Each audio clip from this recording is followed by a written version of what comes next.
We've just been asking that question.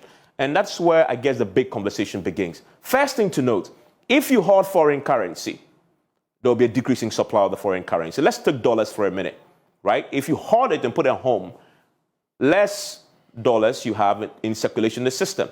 Less dollar in the system will lead to appreciation of the forex because you have shortage. When you have shortage, the forex rate will go up, dollar rate will go up. And when dollar rate goes up, the problem you have, the first two things you begin to see is one, depreciation of the cedi. The dollar will strengthen locally because a lot of people are keeping their dollars at home, creating a shortage, artificial sometimes. But that's the problem when you hoard your money, dollars or any other foreign currency in an economy where legal tender is cedi. That cedi will begin to depreciate. A second thing will happen, import prices will go up. And let me quickly use the importation of fuel products, finished products, onto the market. Last year, Bloomberg reported that the cost of imports of fuel products, finished products onto the market was 450 million a month. It jumped from 250 million to 450 million. You know why?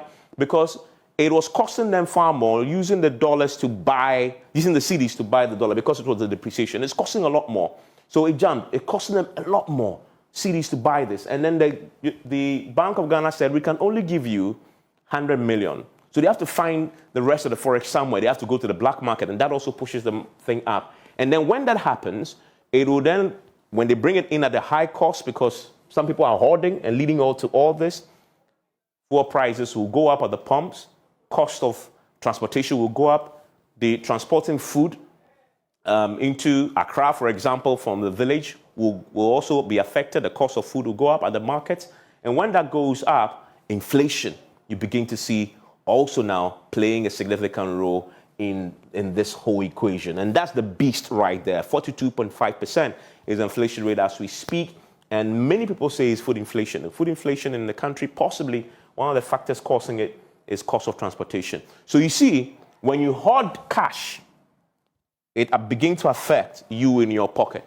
The more people hoarding foreign currency we have in the economy, we're going to begin to see inflation beginning to bite a bit more. So this is the economic cost. We're beginning to expand this a bit more. And I like Obeda Samwa. And why is what I just told you important? If you have many more people, he had 100 million stolen. He had an old Ghana cedi. Let me emphasize that. Old Ghana cedi. So nothing compared to what we are talking about now. Stolen from his residence.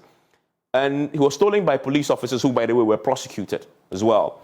Opponents accused him, he said in his book, and this is we took from his book, that he was hoarding money. That was back then. And then he also said they accused him of being corrupt. But there's something he said later on in 2004 in an interview in the Chronicle that, for me, summed it up, and that's how I end my presentation. He said, those who accuse me of all these things are hypocritical, quoting him using that word exactly. And why did he say that? He says, look, all politicians, all political leaders keep loads of cash at home because you cannot deal with the political emergencies on a basis of issuing checks. All politicians, all political leaders. He may be an exaggeration because all politicians may be an exaggeration, but at least he was saying something that a lot more people, a lot more political players keep money at home. And they do so because if you want to deal with political emergencies, you cannot do so on the basis of writing checks. When they're doing a campaign, they keep the monies in their car boots and in their cars. They drive it around, they reach a place, they pick it, and they do business there, political business. And so what Cecilia Dapa is accused of, she's not been proven guilty yet. It's just an allegation. They just prove out that it's not hers. What she's accused of, according to Obeda Samwa, who himself had 100 million stolen from him, is just a tip of the iceberg. And if that is so, then it is legitimate to ask the question, what is the economic cost? When I return...